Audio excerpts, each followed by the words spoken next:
आपका पहला सवाल है, पैनल बोर्ड में कौन सा डिवाइस ओवरलोड और शॉर्ट सर्किट से बचाता है? तो आपका सही जवाब होगा मिनिएचर सर्किट ब्रेकर। आपका अगला सवाल है, एक दोलन सर्किट में अनुनाद की आवृत्ति की गणना करने का फार्मूला क्या है?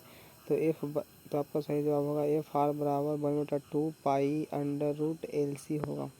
आपका अगला सवाल है, हाई स्पीड ऑपरेशन के लिए AC ड्राइव बेहतर क्यों है? तो आपका सही जवाब होगा कोई ब्रश और कम्यूटेशन नहीं होता है।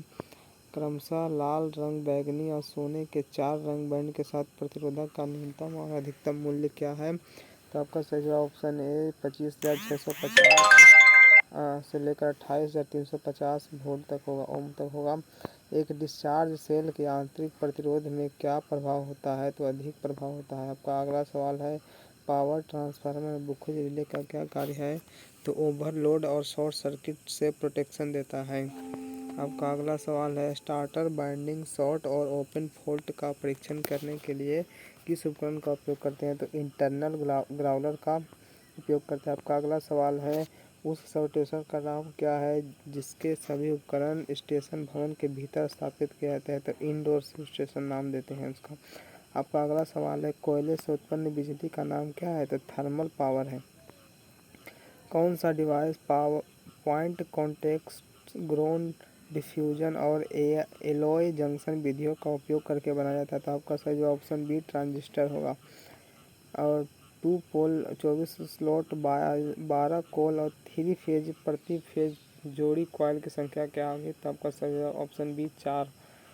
आपका अगला सवाल है, रेक्टिफायर डायोड में कन्वर्टर्स के रूप में LED का उपयोग क्यों नहीं किया जाता है?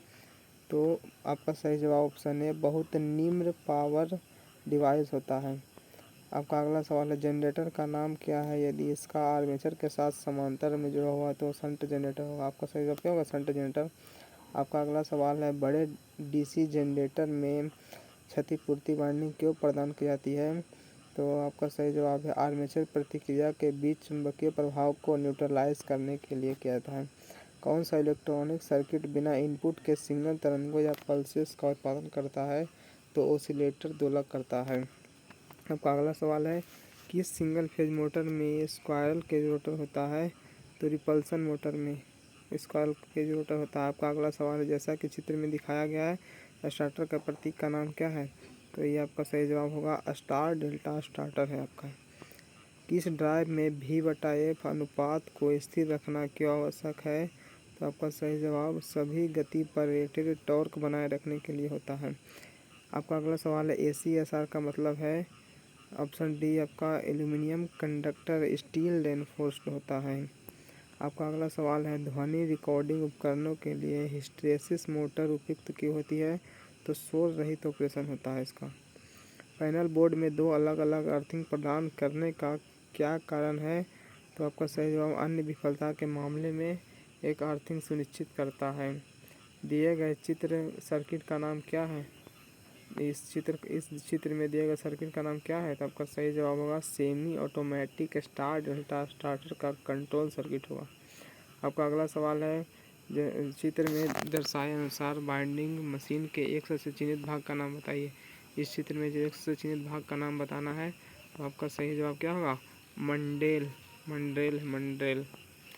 आपका अगला सवाल है, बाइंडिंग में प्रयुक्त इंसुलेशन सामग्री के इंसुलेशन गुण को बढ़ाने के लिए किसका उपयोग किया जाता है? तो वार्निश का उपयोग किया जाता है।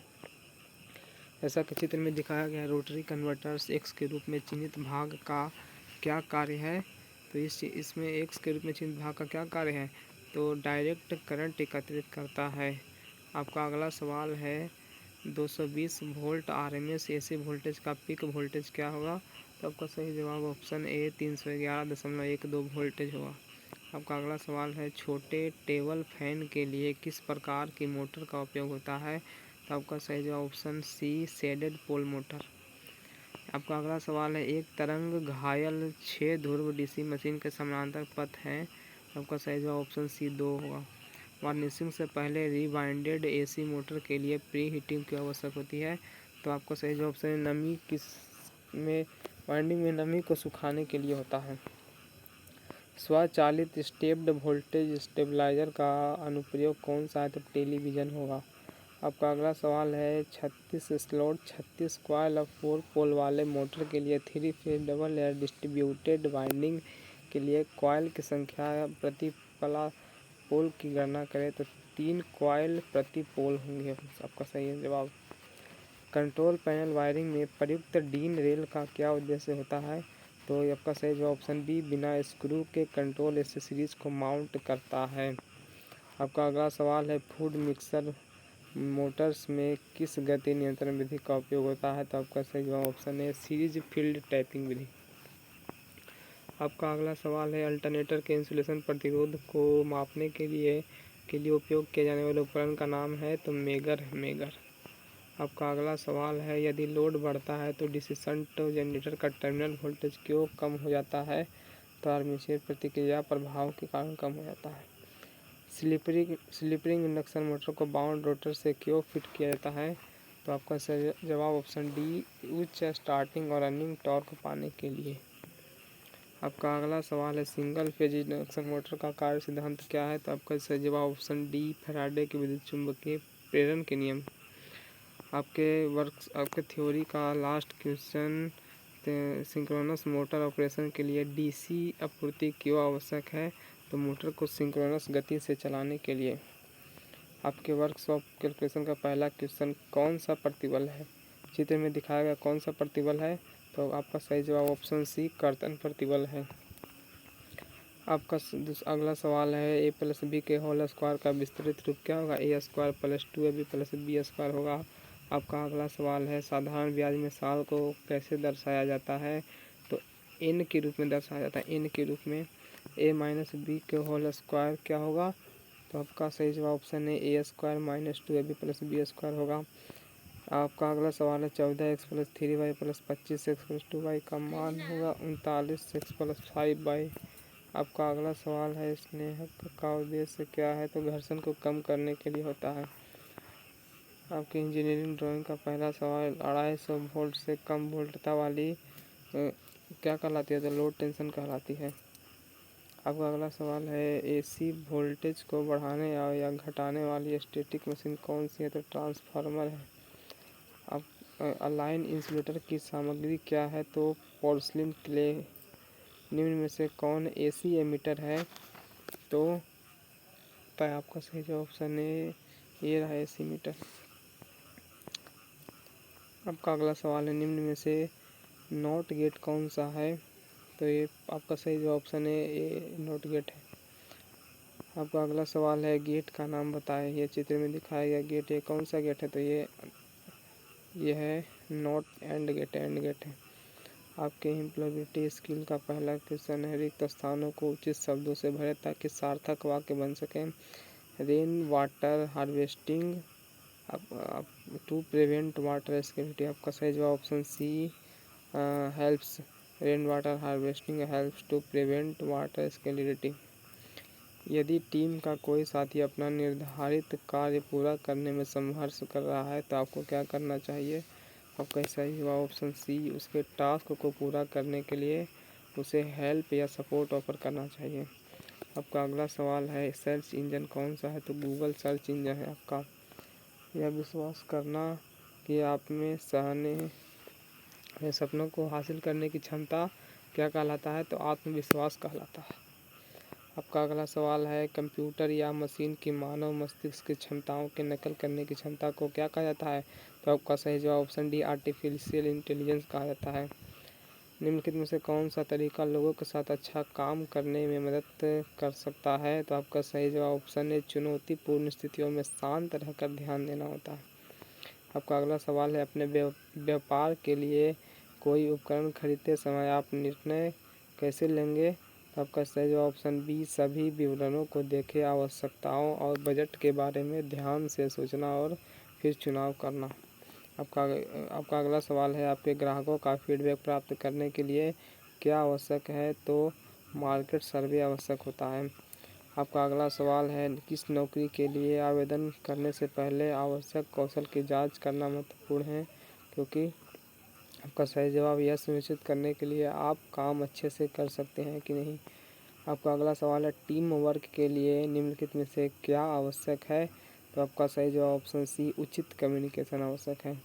कौन सा टर्म चीज़ों को इस तरह से उपयोग करने का वर्णन करता है जो बिना किसी नुकसान के लंबे समय तक चल सकता है? तो आपका सही जवाब होगा ऑप्शन बी सस्टेनेबिलिटी।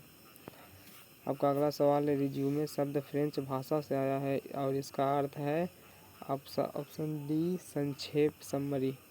आपका अगला सवाल है, गिग वर्कर्स बनने के लिए किस व्यक्ति को डैश के माध्यम से गिग कार्य के अवसर ढूंढने चाहिए? तो आपका सही जवाब ऑप्शन ए अपने दोस्तों, जिन लोगों को आप जानते हैं, और अपने कम्युनिटी के ग्रुप से जुड़ना चाहिए। आपका अगला सवाल है, स्वरोजगार से क्या लाभ है? तो आपका सही जवाब ऑप्शन ए अपने काम में से सीधे कमाई करना, यही स्वरोजगार का काम है। आपका अगला सवाल है, कार्यस्थल पर कोई विकल्प चुनने से पहले आपको क्या करना चाहिए? आपका सही जवाब ऑप्शन बी विवरणों को देखना, दूसरे के विचारों को सुनना और चुनना चाहिए। आपका अगला सवाल है, जीएसटी का फुल फॉर्म क्या है? तो आपका सही जवाब option D goods and service tax होगा। आपका अगला सवाल है, समय की पाबंदी का अर्थ है? आपका सही जवाब ऑप्शन ए समय पर होना। आपका अगला सवाल है, प्लान प्रिपेयर परफॉर्म डैश से संबंधित है? तो साक्षात्कार के भाग से संबंधित है। कर्मचारियों के लिए भविष्य का महत्वपूर्ण कार्यस्थल कौन सा है? तो आपका सही जवाब ऑप्शन बी नेटवर्किंग और संबंध निर्माण करना। आपका अगला सवाल है, रिक्त स्थानों को उचित शब्दों से पूरा करें ताकि सार्थक शब्द बन सके। अब कहता है, tell us about a difficult situation you have dash and you how you dash to come out if. आपका सही जवाब ऑप्शन सी फेस्ड और मैनेज होगा। आपका अगला सवाल है, कार्यस्थल पर लोगों से संबंधित कुछ समस्याएं क्या हैं? तो प्रॉब्लम को फेस करते समय कर्मचारी कम्युनिटी नहीं करते। आपका अगला सवाल है, यदि आप विदेश में काम कर रहे हैं तो सुरक्षित प्रवास के लिए आपको करना चाहिए। आपका सही जवाब ऑप्शन है आगे बढ़ते से पहले जगह के बारे में जान लेना और नौकरी पक्की कर लेना चाहिए। आपका अगला सवाल है, कंप्यूटर डेटा को एक कमेंट से दूसरे फॉर्मेट में बदलना क्या कहलाता है? तो आपका सही जवाब ऑप्शन सी डेटा कन्वर्सेशन कहलाता है, कन्वर्सन। आपका अगला सवाल है, जब आप नई मशीन का उपयोग नहीं करना जानते तो आपका क्या कार्य होगा? आपका सही जवाब ऑप्शन बी सहायता मांगे और सीखे कि मशीन का उपयोग कैसे करना चाहिए। आपके एम्प्लॉयबिलिटी स्किल का last and final question, computer के भौतिक भाग को क्या कहते हैं? तो आपका सही जवाब ऑप्शन ए हार्डवेयर। तो ये रहा आपके इलेक्ट्रीशियन सेकेंड ईयर का 2025 का क्वेश्चन। ऐसे ही वीडियो देखने के लिए रोजाना चैनल को लाइक एंड सब्सक्राइब जरूर करें। धन्यवाद।